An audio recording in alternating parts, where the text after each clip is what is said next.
জিয়া মঞ্চ কেন্দ্রীয় কমিটির সহ সভাপতির দায়িত্ব পেলেন কুমিল্লা ১০ আসনের জনপ্রিয় নেতা আবু সায়েম আজাদ।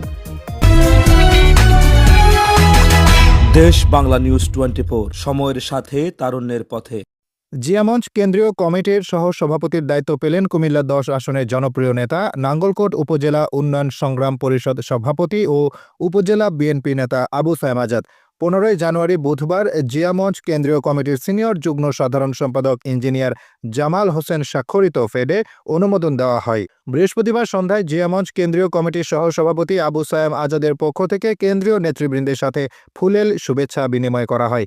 এ সময় উপস্থিত ছিলেন জিয়া মঞ্চ কেন্দ্রীয় কমিটির সাধারণ সম্পাদক ফয়েজ ইকবাল, সিনিয়র যুগ্ম সাধারণ সম্পাদক ইঞ্জিনিয়ার জামাল হোসেন, সহ সভাপতি এস.এম. ডালিম শিকদার, প্রচার সম্পাদক নাসির উদ্দিন, সদস্য মাসুদ আহমেদ, ঢাকা মহানগর দক্ষিণ সদস্য সচিব মনসুর আহমেদ ভূঁইয়া, যুগ্ম আহ্বায়ক আজিম উদ্দিন সহ আরও অনেকে।